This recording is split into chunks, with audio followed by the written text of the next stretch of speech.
Welcome. Today we're going to be covering the Guide to Computer Forensics Investigations. This is the 6th edition. The material all comes from Cengage. They own and control all copyright material. I'm just providing video lectures on the individual chapters for my courses using this textbook. My name is Arthur Salmon, and I'm going to be working with you throughout this book. Thank you. Chapter 9, Digital Forensics Analysis and Investigation. In this chapter, we're going to be determining what data to analyze in an investigation, the tools used to validate data, and then explain common handling techniques. Again, this is just the lecture review. The lab component will be a different set of videos. So let's go ahead and jump right on in. So the biggest question we have to ask ourselves is, what data do we need to collect and analyze? So the examining and the analysis phase will really depend on the nature of the investigation. Also, that would include the amount of data to process. If we have several terabytes of data for an analysis, that's going to take a lot of time, so we do need to keep that in mind. Also, when we are collecting and when we're trying to answer questions, we have a scope. And normally that scope is going to outline kind of what we're going to be doing. Scope creep is when the investigation expands beyond the original description and it keeps growing. This could be because of unexpected evidence found. It could be because attorneys are asking for more information, or it just could be due to the amount of data. So increasing the time and resources that are needed to extract and analyze as well as present that evidence. So if we're expecting a straight analysis of a drive and then we find a encrypted partition, well, that's going to add a increased complexity component to what we're trying to accomplish. Then in turn, that makes everything a little bit harder to wrap up. So that is what will increase the time and the resources that are necessary for that evidence collection. Even the most seasoned of investigator have this issue. Scope creep is becoming more common. Criminal investigations will require way more detailed examination of evidence before a trial. That's just how it goes. So to help prosecutors fend off attacks from a defense attorneys, a closer eye is looked there. So that means that creates additional scope. That creates additional creep for that scope as it grows. New evidence often isn't revealed to the prosecution, so that's also an interesting component here. It becomes more important for the prosecution team to ensure that they have analyzed the evidence exhaustively. That way, there are no surprises. The defense team has the same access to the evidence as the prosecution team, and they're going to try every trick to be able to discredit or find portions of evidence to dismiss charges. So how do we start? We begin a case by creating an investigation plan. We define kind of the goals, we define the scope, we define kind of what we're looking for. That way we can narrow our search. That will also include what materials we're going to be looking through. That also includes kind of the general tasks that we're going to be performing. That way we can have the tools necessary and prepared for that investigation. The approach will really depend if it's a private or public sector. Private sector is more like corporate or business. Public sector is civil or criminal, normally through law enforcement. But in general, there are following a general approach, there are some basic steps. So whether it's private, whether it's public, it doesn't really matter. Find the target drive or find the target device. Recently, you're going to be using a recently sterilized media to capture. You're going to inventory the hardware for all digital assets. You're going to inventory all of the software on location. That way you can know exactly what you're pulling. And for a static acquisition, you're going to remove the original source drive. You're going to check the time and date values from the system, and you're going to document and record. You're then going to record how you acquired the data from the suspect's system or the suspect's device. You're also going to document, and you're going to do photos of everything, that way ensuring thorough documentation for the entire process. And those are going to be the almost identical for both private and public sector. It just, one may have more steps than the other, but these are the general guidelines. So once you've completed these first 4 steps, so we have things like process the drive methodically and logically, documenting all of the steps, listing folders and files on an image or drive, again, documentation, examining the contents of all the data, recover file contents from any password protected areas, assuming you have the password or the ability to break the password. Identify a function of every executable that doesn't match hash values. You're also going to look at maintaining control of the evidence through the chain of custody. That way, all of that will be documented and verified from where you get it to the laboratory, the analysis, all the way to the hearing, whether it's a court system or a HR in the private sector. You're going to document as much as possible. Each time you go through this, you're going to be refining and modifying the investigative plan. Even if the initial plan may sound good, you may have to be adaptive as you go through it. Remember that there is no one plan for everything. Your plan may have to grow and adapt based off of the situation. Knowing the types of data to look for will definitely help make the best use of your time. That will go into what you're looking for. If you're looking for a specific action item, you're going to be searching for that action item, not searching for everything. So again, narrowing your scope is important. So what tool are you going to use to analyze? Autopsy is one of the more common ones. FTK is also another very common tool.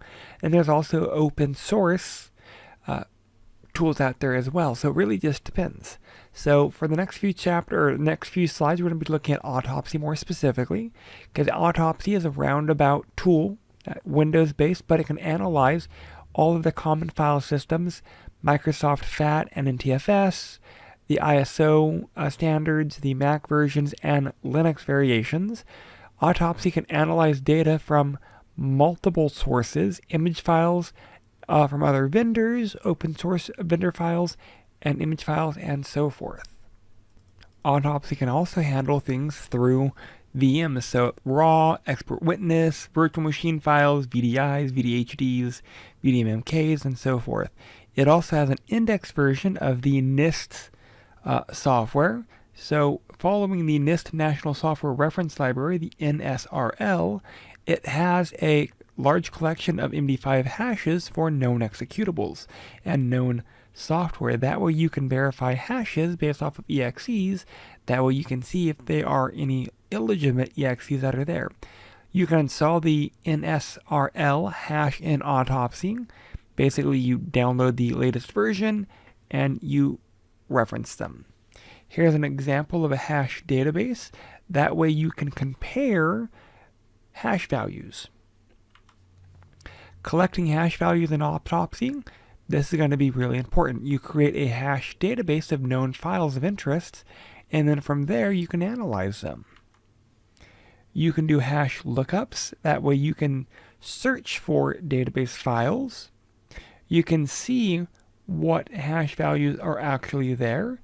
You can also extract hash values for any special files that are of keen interest. All of this is so that you could validate the data. So ensuring the integrity of the data that's collected, we do that through hashed values. We hash the source evidence. When we go to hash a file, we hash it, and then we may work with it, and then we can provide the hashes of the original versus the one that we worked on to prove that the integrity of that data and the validity of that data is still intact. Most forensic tools will offer hashing. It's a default functionality in digital forensics. So using advanced hexadecimal editors, You can also use that for data integrity checking. But what does that mean? Using advanced hexadecimal editor to ensure data integrity. Well, advanced hexadecimal editors offer features that are not normally available in digital forensics tools. Hashing a specific file or sector on a storage device. That's a big one. With the hash value in hand, you can use forensics tools to search for a suspicious file if you know the hexadecimal values. WinHex does provide MD5 and SHA-1, HDXD. There are a lot of other hex editors out there that provide these functions. Here's an example of a test document using hex editor. We can compute the hex using MD5 inside the hex editor, and we would then list which file, and then that will generate the MD5 value of that specific file. From there, we could take advantage of some of the searching functions to determine if any data was modified. We can also take advantage of the searching functions to see if that data exists on other parts of a system drive. We also have what's called a blockwise hashing.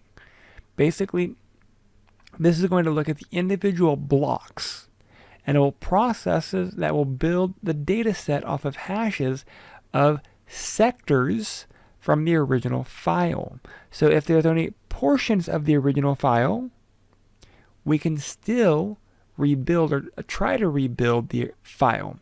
The examiner will look at each sector of the suspect's drive to see if there is any other sectors that match. If there are matching sectors, then we can slowly build a data file back. This is extremely important when we don't have a complete file. When we have to go block by block, sector by sector, looking for components of a data file, that's what this blockwise hashing is helping us do, is helping us to identify each of the individual sectors for a specific file. We also have the ability to use hash values for discrete data.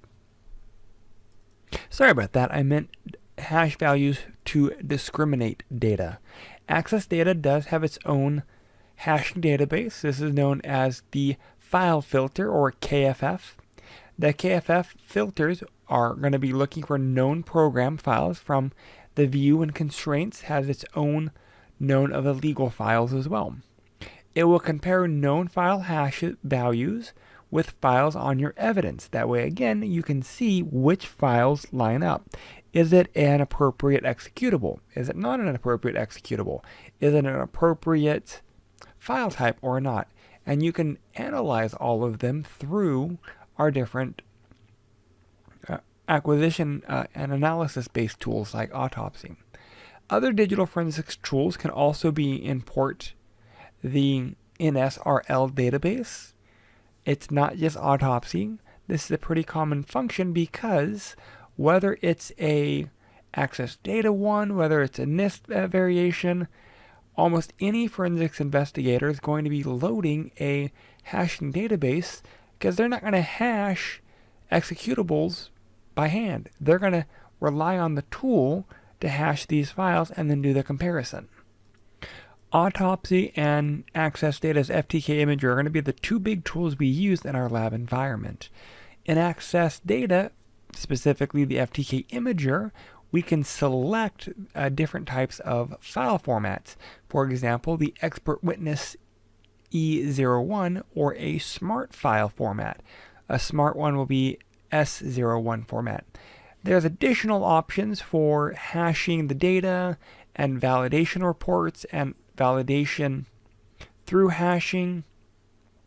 Inside of our textbook, there are, starting on page 393, there are ways to know how to use these tools as there's a step-by-step walkthrough. Here's an example of a .dd file that was created by FTK Imager. It's in Chapter 9. It's the Chapter 9 file, and then you're going to be analyzing it. You also provide the checksums and acquisition dates and all of that.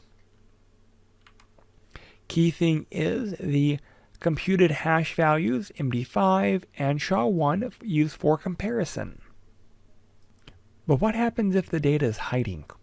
There are data hiding techniques for changing or manipulating a file to conceal the contents. You could remove the extension or modify the extension. So some other techniques are hiding the entire partition, setting file attributes to hidden. There's also some bit shifts. If you modify the hexadecimal value, you can use bit shift to modify. There's also encryption as well as password protection. Well, all of this might hinder the investigator's ability to analyze data files. That is why hashing and file verification is kind of crucial. So let's look a little bit more deeper. The first one is changing the extension. If you have a Word document and you change it to a .pdf, while it may look like a PDF, but PDF viewers are not going to open it. However, looking at the hexadecimal value, it will flag as an appropriate Word document regardless of the extension because, again, the magic number. The first several bytes of a data file outline what type of file it is. Advanced forensics tools check the file header. Another hiding technique is selecting the hidden attributes in the file property. In Windows, if you right-click on a file, you go to Properties, you have a hide option. That way you can hide the file through the operating system.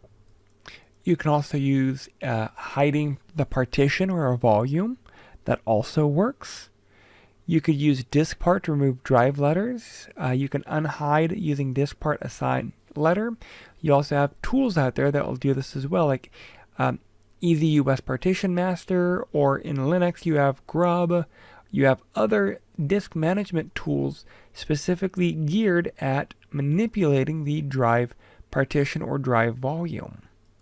How do you find this, though? I mean, if the suspect is hiding a partition, how do you find it?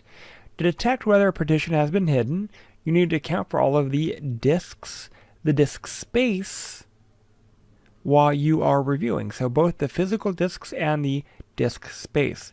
When you analyze any disk area containing space you can't account for, well, you're going to have to dig a little deeper. Because if you are not accounting for all of the space, some of that may be hidden. Here's an example of a partition that is hidden. In Autopsy, looking at a Chapter 5 or Chapter 9 exercise file, you can look at hidden partition data. You also have the ability, a common data hiding technique is used in a FAT system, is placing sensitive or incriminating data in a free or slack space of a disk partition. This does involve using older utilities like Norton Disk Edit. I have not seen this done, but I've heard of older stories where this has occurred. You can mark good clusters as bad clusters in the FAT table in the operating system, and thus making them unreadable or unusable. The only way this can be accessed from the operating system is by changing them back to good clusters. And again, you're going to be looking at a disk editor tool for that analysis. You also have the ability to do bit shifting. And again, some users at a lower level encryption programs that will change or modify the order of the binary data, making any alterations of this data make it unreadable. And this could be a way to secure a file. Users run an assembly program, like a macro, to scramble the data bits. Bit shifting changes data from readable to not readable. So readable code to data that looks like binary executable code. WinHex and Hex Workshop do include bit shifting tools.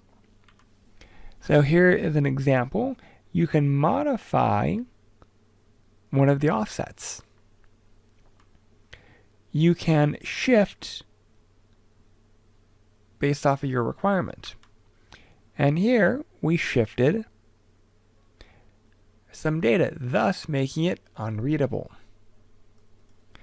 There's also ways to hide data through stenography, and that comes from the Greek word hidden writing. And essentially this is hiding messages in such a way that only the recipient knows there is data. And we've covered stenography in other previous chapters, but remember that Steganalysis is the term for detecting and analyzing these stenography-based files.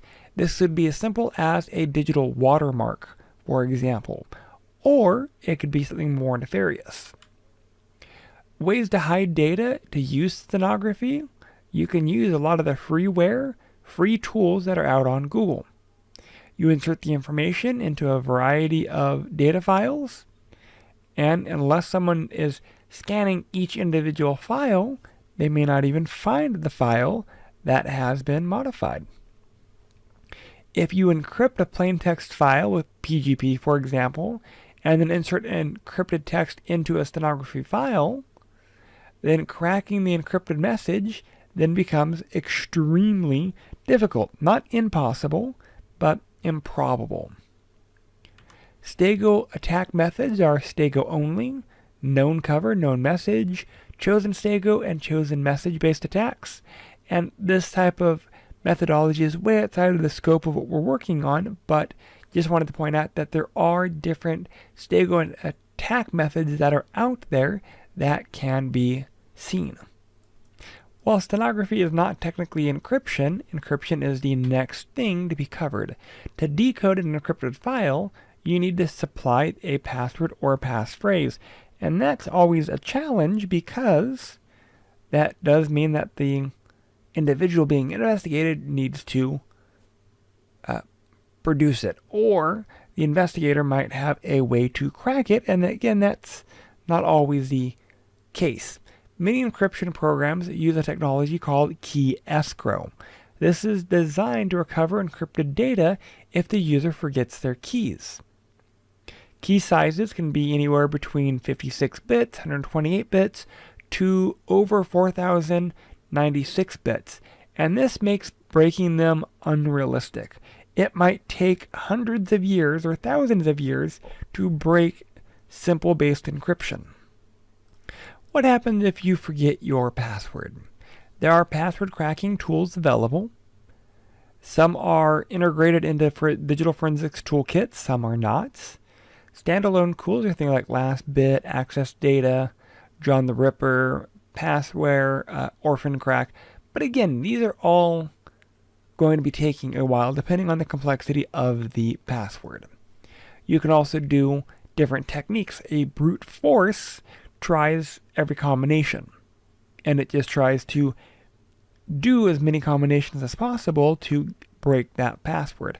A dictionary attack will find words in a word list, and then it will try the different passwords that way, or different variations of them. With many programs, you can build profiles to help determine their passwords. And again, this is not always the easiest thing to do, but this is a technique. Many password-protected OSs and applications do store the passwords in the form of a hash file. So if you're able to reproduce the hash, it makes it a little bit easier. A brute force attack does require converting dictionary passwords from plain text to hash values, and this does require processing power. It's not just free to use, it's going to use some compute power. We have a rainbow table, and this is going to be a table that contains hash values for every possible password that it knows about.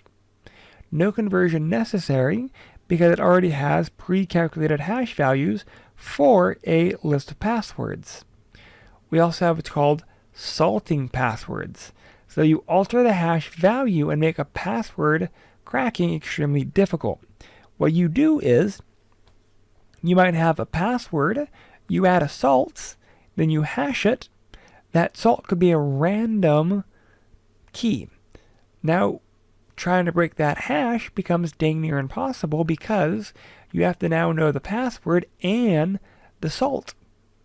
And only both of them combined gives you the same hash value. Alright, so that's the end of this chapter. We looked at examining and analyzing digital forensics and following their process. We looked at the general procedure. We looked at the advanced techniques for indexing text data. We looked at critical aspects of data validation and hashing. We looked at data hiding, and we looked at ways to recover password, rainbow tables, brute force, and dictionary. Questions or concerns, please feel free to reach out. Alright, now that we've wrapped up some of the material for this chapter, are there any questions? There's a lot of different material covered, so again, the key thing is, as you're going through the material, whether it be the reading, whether it be the videos, ask questions, write questions down. The more that you can engage your brain in this material, the better you are at retaining the information. So again, questions, please feel free to reach out and we will go from there. Thank you, and I look forward to working with you throughout the remainder of these modules.